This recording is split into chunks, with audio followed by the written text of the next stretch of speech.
Hola, ¿qué tal? Mi nombre es Elisa. Hoy seguimos en nuestra escuela dominical, en otra clase más. Feliz de poder estar aquí con ustedes. Ya vamos en nuestra clase número 12 desde que empezamos este nuevo libro, en el cual estamos dando un recorrido pequeño, claro, sobre el Antiguo y el Nuevo Testamento. Y bueno, hoy estamos en el Nuevo Testamento, estamos hablando de cartas del Nuevo Testamento, ya vimos todas las cartas de Pablo y ahora vamos a ver las siguientes cartas, ¿verdad? O epístolas, porque también se les llama así. Bueno, esto es a modo de introducción. En las 8 cartas en el Nuevo Testamento que no fueron escritas por Pablo, a menudo, bueno, se les denomina epístolas, ¿verdad? También a las cartas de Pablo se les dice epístolas. Tres fueron escritas por Juan, dos por Pedro, una por Santiago, que era hermano de nuestro Señor Jesús, y una por Judas, que también era hermano de nuestro Señor Jesús. Y bueno, se desconoce quién escribió Hebreos, definitivamente. Bueno, en este estudio, el que vamos a ver hoy, vamos a ver tres verdades fundamentales de la fe cristiana. Solo Cristo es nuestro sumo sacerdote y autor de nuestra salvación. La fe sin obras está muerta, es una fe muerta. El amor de Dios debe brillar a través de nosotros hacia el mundo. Es de lo que vamos a estar hablando. Pero bueno, vamos a dividir nuestra clase en tres. Vamos a dividir nuestra clase en tres partes, como siempre lo hacemos. La primera es la preeminencia de Cristo. La segunda parte es la provisión de la fe y la tercera es la necesidad del amor. Y esto lo vamos a dividir en dos partes cada una de estas tres partes. Espero explicarme bien, que luego ni yo me entiendo, pero bueno, espero haberme explicado bien. Y pues vamos a empezar con esta primera parte, que es la preeminencia de Cristo. Y aquí vamos a dividirlo en dos puntos. El punto 1 es Jesús es el Hijo de Dios. Esto está en Hebreos 1, del 1 al 4, y Hebreos 3, del 1 al 16. Los estudios que hemos estado viendo en los últimos 3 meses, que estamos hablando de este nuevo libro que les digo que estamos viendo, han mostrado la Biblia como la historia del plan de redención de Dios para la humanidad. Hebreos, quizás más que cualquier otro libro de la Biblia, une el Antiguo y el Nuevo Testamento, mostrando a Jesús como el cumplimiento de la profecía de la antigüedad. El tema básico de Hebreos es la verdad de que Jesús es Dios y que es digno de toda alabanza. Si dejamos de seguir a Cristo, no hay otra esperanza para nosotros. Eh, no hay esperanza ni de perdón, tampoco existe una reconciliación con Dios porque no hay nada que nos pueda unir. Desde el principio, bueno, este es uno de los temas centrales de Hebreos. Desde el principio, Dios siempre ha hablado a la humanidad en el Antiguo Testamento con mensajeros fieles y confiables. Los profetas recibieron y comunicaron la palabra de Dios y lo hicieron de diversas maneras. Cristo es la palabra definitiva de Dios a la humanidad. En lugar de hablar por medio de los profetas, Dios lo hace a través de su Hijo unigénito. Lo hace a través de Jesús. Fue a través del Hijo que ocurrió la creación, incluyendo el sustento de ella. Y Cristo ha sido constituido heredero de todo. El Hijo es el resplandor de la gloria de Dios. Dios está en él. El Hijo representa a Dios de manera absoluta, sin variación alguna. Luego de enfrentar su obra de expiación del pecado de la humanidad, tomó su asiento en los cielos.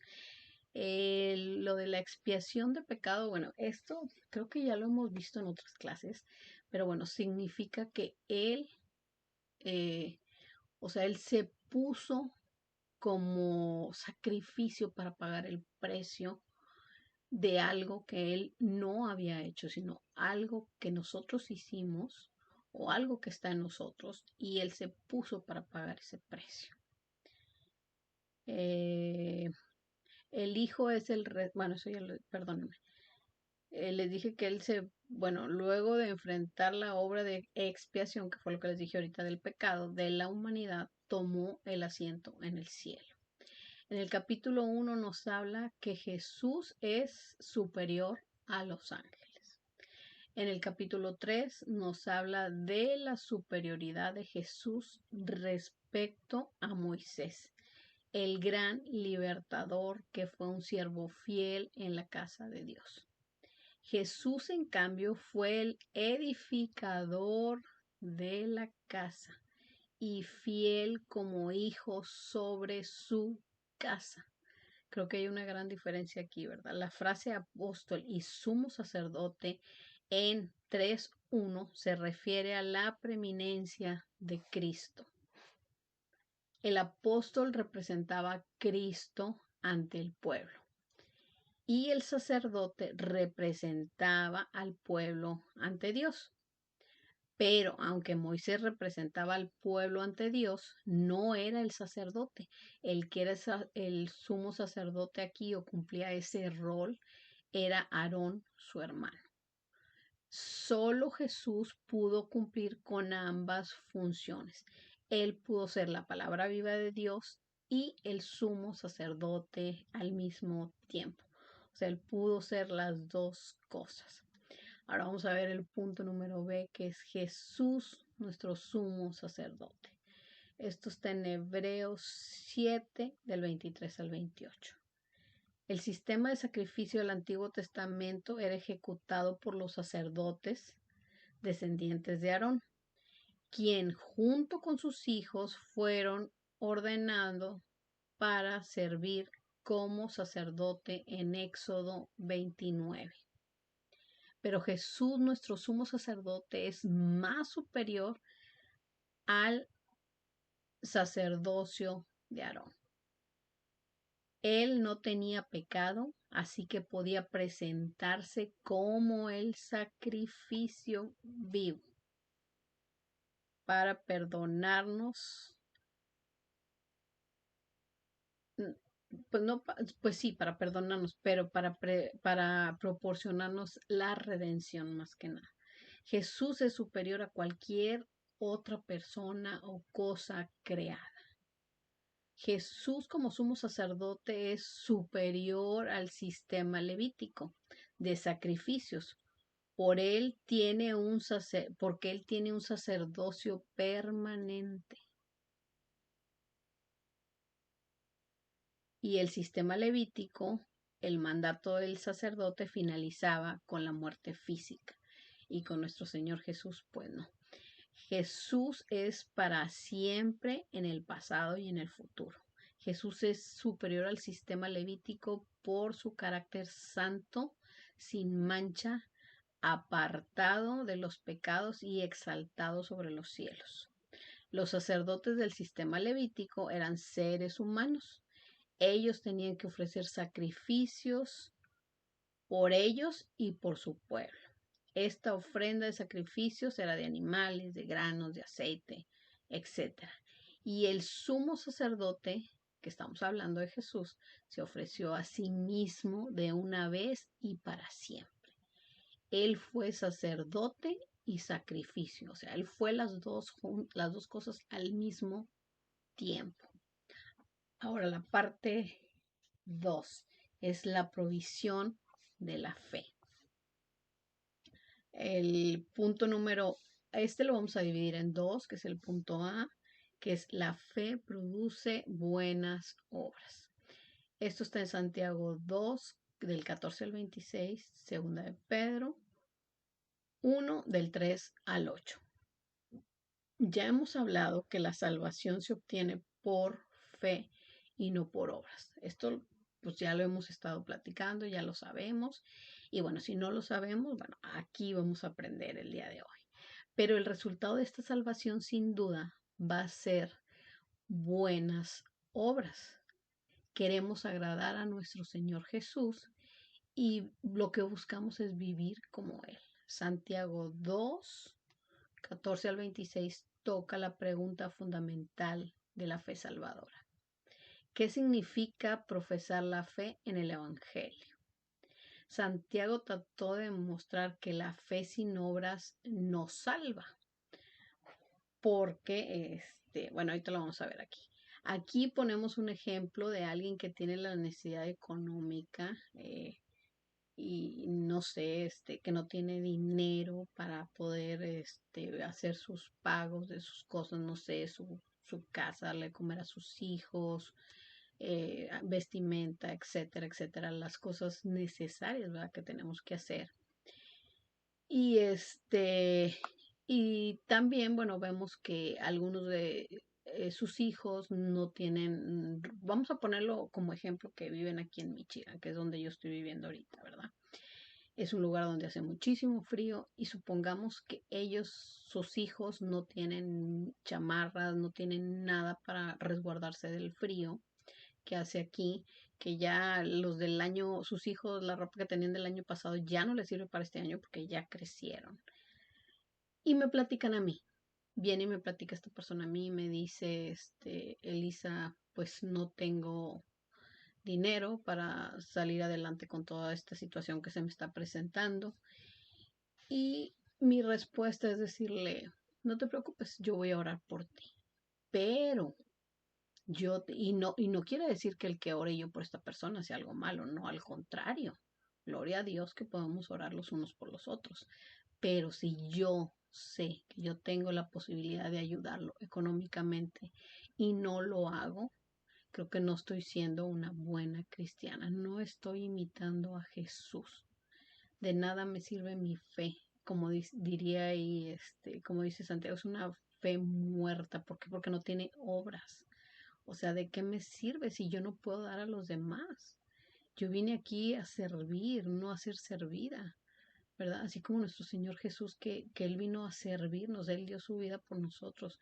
O sea, si yo puedo ayudarlo económicamente, o sea, puedo pagarle sus recibos, o sea, ¿por qué no hacerlo? ¿Por qué no lo hago? Eso ya no habla bien de mí. Yo no soy una buena cristiana. También por si tengo yo ropa de mis hijos, que mis hijos ya sabes que ella no la usaron y a ellos les queda perfecta, está en perfectas condiciones, porque tampoco se trata de que demos cosas rotas y cosas que no sirven, pero si se los puedo dar y no lo hago, creo que no estoy imitando a Jesús en nada. Para mí, pues sí, como dice él, esta es una fe, o sea, estas obras, o sea, sin obras es una fe muerta definitivamente. Y bueno, aquí nos dice también que las obras son la manifestación externa de una relación correcta con Dios. Y esta se expresa en mi relación con los demás. Estoy totalmente de acuerdo y me encantó esto. Definitivamente, si yo no tengo una correcta relación con Dios, yo no puedo dar a los demás.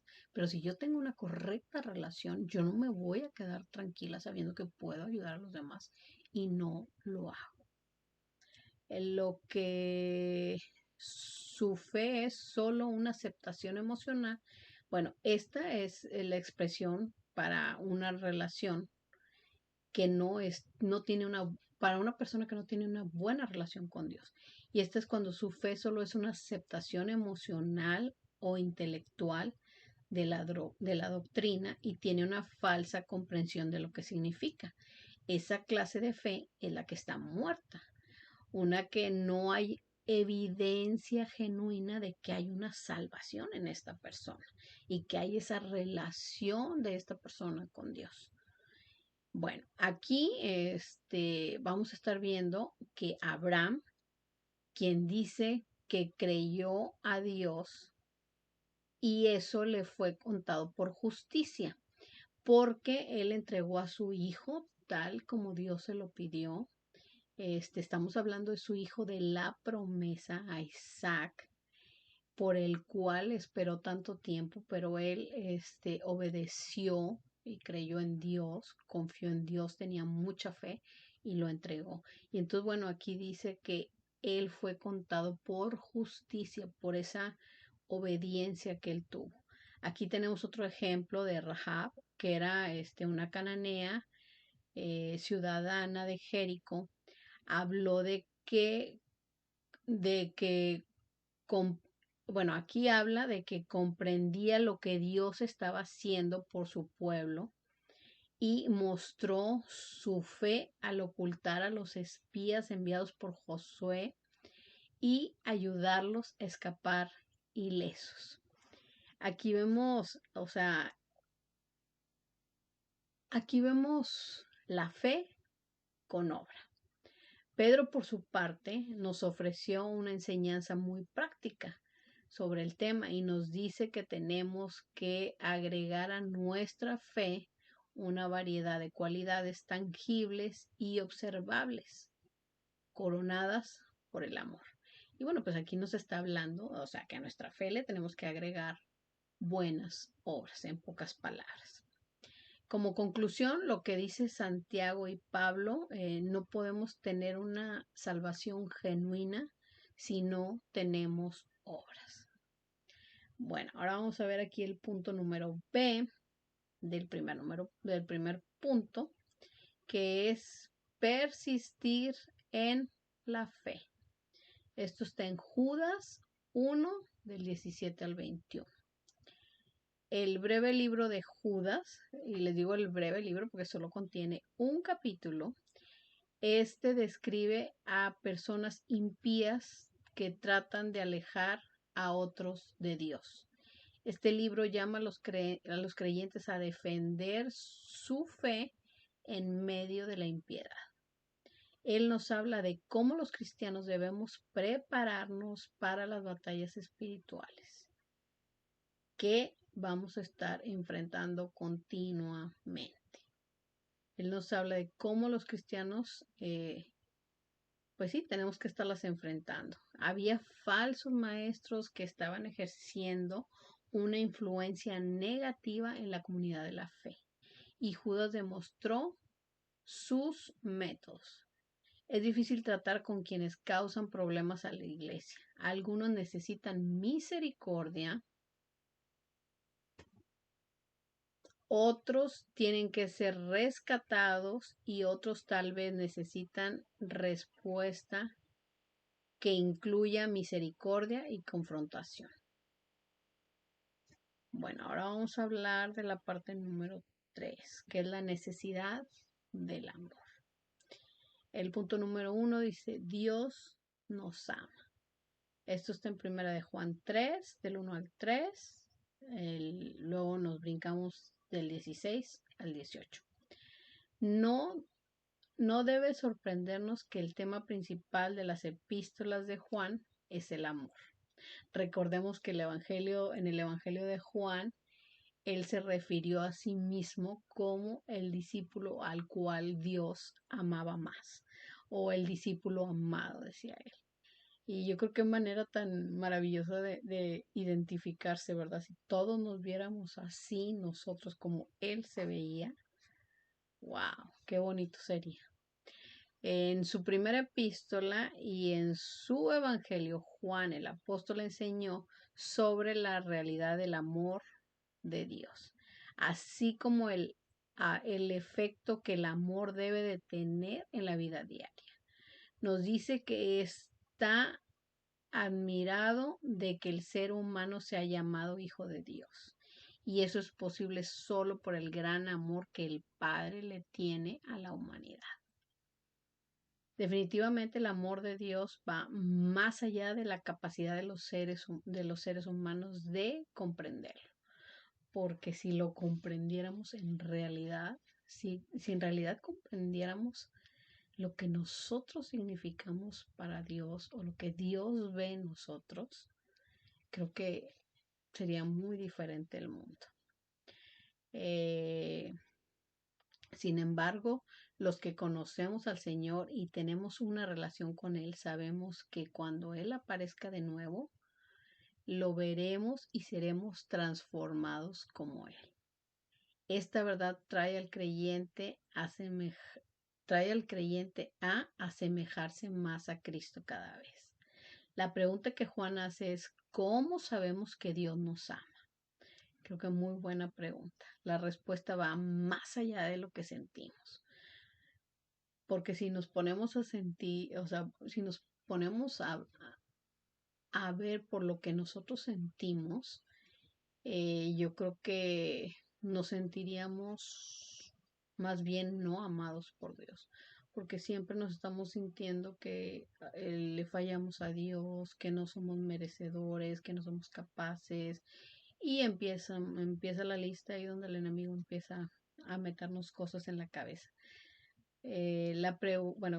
Juan dice que tenemos el amor de Dios porque Cristo murió tomando el lugar de la humanidad caída. El que no tiene pecado murió por el que tiene pecado. El inocente murió por el culpable. Él se convirtió en el sacrificio de los pecados y eso lo hizo por amor.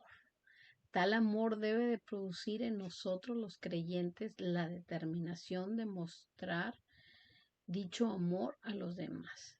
Ese amor no solo se expresa con discursos, debe de ponerse en acción ayudando a los que nos necesitan. Es decir, aquí ya estamos hablando de una fe con buenas obras. Las dos van juntas. No hay vuelta de hoja, como dice Santiago, ¿verdad? O sea, una fe sin obras es una fe muerta. O sea, tiene que ir acompañadas las dos. El punto número B dice, Dios nos llama a amar a los demás. Primera de Juan 4, del 7 al 12, y luego nos vamos del 16 al 21. Dios es amor, no solo alguien que ama. Y aquí hay mucha diferencia entre un concepto y otro. Y nosotros como sus seguidores tenemos que dar testimonio de que participamos en la naturaleza de Dios, de amor y de amar a los demás. Es contradictorio profesar que Dios es amor y negamos ser instrumento de su amor para los demás. No podemos hacer eso. Son cosas contrarias. El amor que damos a los demás es testimonio de que Dios mora en nosotros. Su amor en nuestra vida puede disparar todo temor de no estar preparados para el juicio. Bueno, ya las conclusiones. Jesús no es comparable con nadie ni con nada. Él es absolutamente preeminente. Esto quiere decir, preeminente quiere decir que sobresale, que es mayor a todos, que no hay nada como Él. Como nuestro sumo sacerdote, Él mismo se presentó en sacrificio por nuestros pecados. Y es solo a través de Él que podemos tener una recta relación con Dios. Esa relación nos llevará a hacer buenas obras. El amar a Dios es una consecuencia al amar a los demás. Como dijimos, bueno, pues aquí estuvimos viendo en lo primero, bueno, la preeminencia de Dios, que es lo que acabamos de decir, que Él es superior a todo, a todos y a todo. Él es el Hijo de Dios, nosotros también somos hijos de Dios, pero Él es el primogénito, ¿verdad? Él es el que pagó el precio por nosotros. Jesús, dijimos que es nuestro sumo sacerdote también. Dijimos también que la fe produce obras, una fe sin obras de nada sirve. Dijimos que van juntas, van de la mano.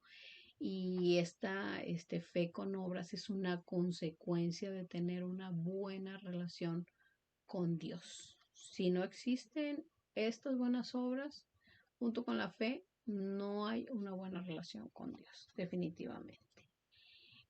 También hablamos de la necesidad del amor y también de que pues Dios nos llama a amar a los demás. Así que bueno, pues espero que les haya gustado esta clase, que les haya servido, que hayan aprendido. Y bueno, pues nos vemos en la siguiente clase. Dios los bendiga. Hasta la próxima. Bye.